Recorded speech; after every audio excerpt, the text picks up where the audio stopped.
e davanti a noi abbiamo proprio l'estrazione di Canal Grande, invece a sinistra abbiamo Cave Michelangelo. Vedete quelle cave si vede in mezzo al bosco? Là dietro tutti gli artisti andavano a prendere, a cercare marmi perché è la vallata più piccola ma la più redditizia. È tutto completamente fatto di marmo. Lo vedete? Ci abbiamo due statue dello scultore e qui abbiamo addirittura una bagnante, vedete? Prima c'erano degli alberi, poi si sono seccati, sì che ora si vede benissimo, è di un artista che ha questa fortuna ora, perché dopo la pioggia abbiamo il colore bello acceso del marmo. Si vede meglio il colore del marmo quando è bagnato. Lo sapete chi va a acquistarlo? Se lo fa bagnare, perché il ponte di ferro ci passava il treno sopra, noi giriamo a destra a tagliare la vetta.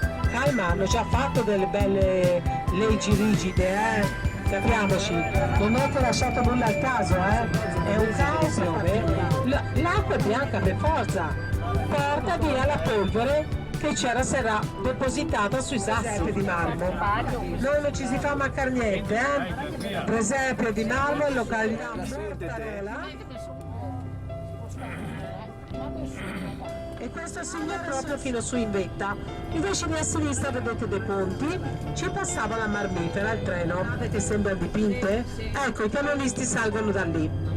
Non hanno assolutamente protezioni perché sono le strade limitate da dei blocchettini di marmo e loro salgono fino in alto.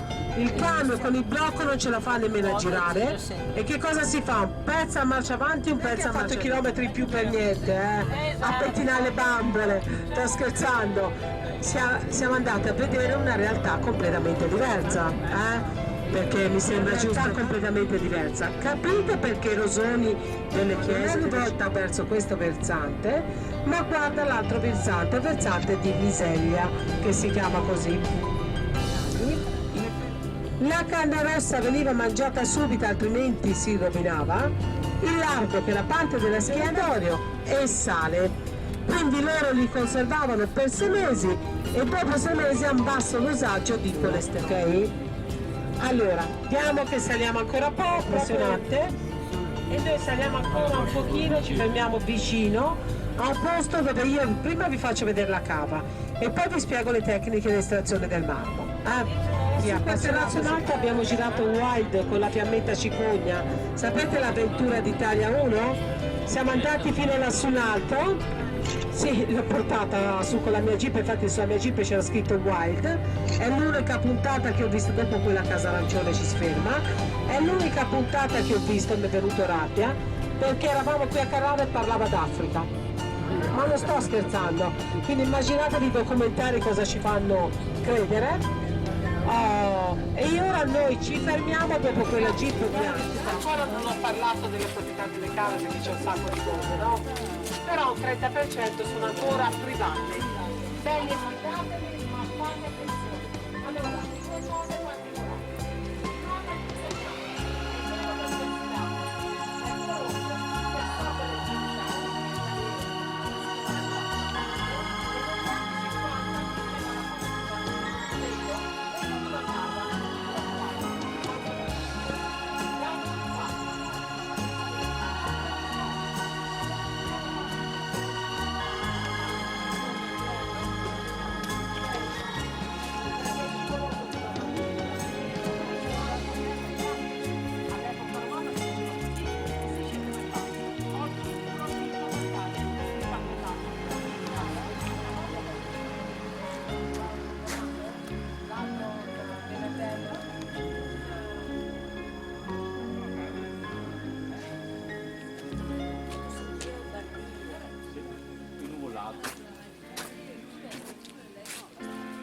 Vabbè cinese.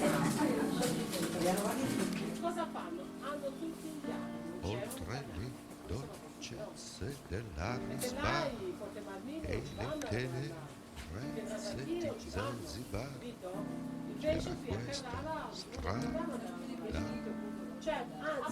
Oltre le Io staccavo il illusioni mio blocco di marmo, l'avevo tutto isolato, ma e non le costava gambe 300 tonnellate all'epoca, di lo dovevo Babalu riquadrare in piccoli c'era pezzettini. questa E quindi cosa fa il mio buco? Vado a aggiungere la questa parte, strada zitta che vola via come una farfalla, una nostalgia al gusto di Curaçao.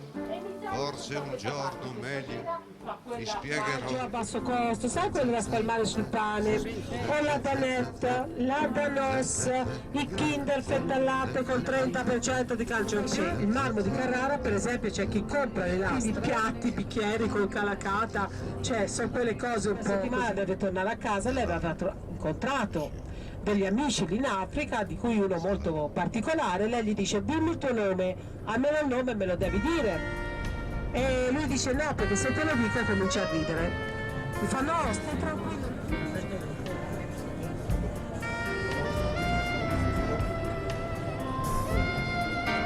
E ora invece stanno facendo questo film sopra i pianali. Però il problema, sapete qual è? Fermi anche il difetto, ok? Nascondi anche il difetto stesso.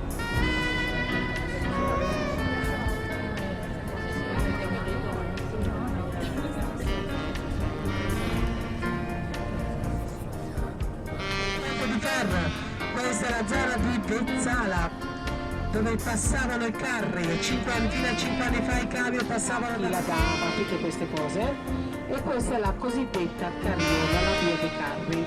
Invece fino al Medioevo, al 1570, tutto il marmo scendeva dalle cave e passava in centro storico, in via Pezzala. Qui a sinistra vedete, ragazzi, girate la faccia a sinistra e vedete la caratteristica di Carrara. Anche il tetto del Duomo ce l'abbiamo di marmo. Lo vedete laggiù? Cioè, una città veramente incredibile, Tetto, e accanto c'è la casa dove Michelangelo abitava.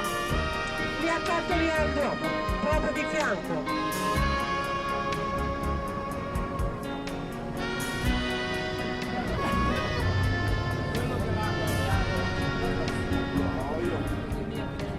Guardate qua com'è più bianca ancora l'acqua. E allora? E quando dico le case sotto sono tutte di marmo, guardate quella che c'è del travertino, c'è dei marmi completamente diversi, Bien.